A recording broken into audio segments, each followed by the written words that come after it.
Gawa ko ng banana vinegar. So nandito na yung ano ko, yung ating mga gamit.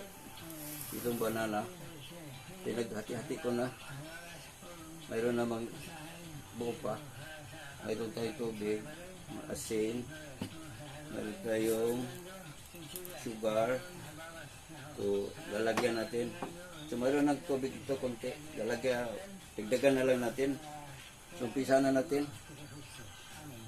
Ilagay lang natin dito.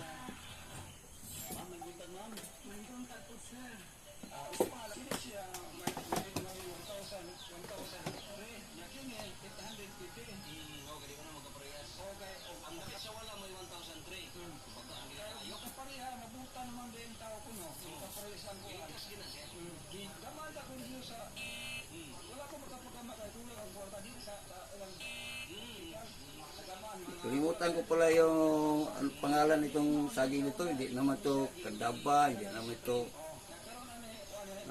rakatan. Kalimutan ko, pero matamis to. Mas maganda ito sa kuhan bukas. Gagawa rin ako ng banana wine.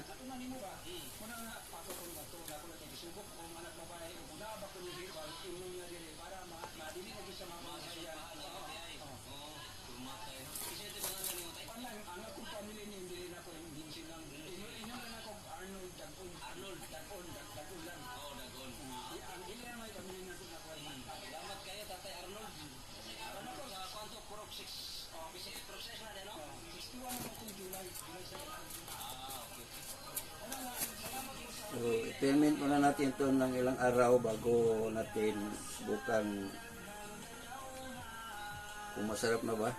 Init na sabaw ug lamian na mga putahe ang imong gipangita aduna sa El Toro. El Toro, kao na ta, higos na ta, ug halang-halang. Sige, remember me, bulalo. So, lagyan muna natin ng konting asin. Sa El Toro, Yan, himutang sa Sayre Highway, Valencia City. isang kutsara lang. Ang El Toro, 100% beef guaranteed, lami, limpyo, ug Saka ito na sugar.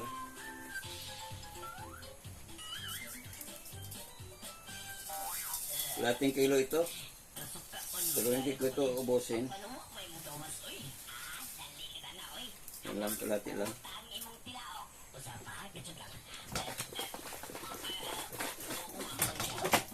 Taktan muna natin para hugasan.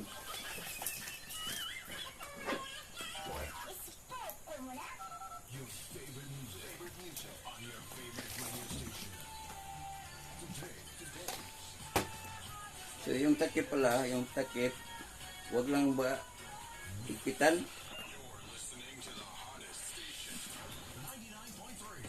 Wag na natin ipitan para hindi pumutok. Yan. Yan, para yung mayroong gas pa lalabas, hindi ito pumutok. Thank you for watching.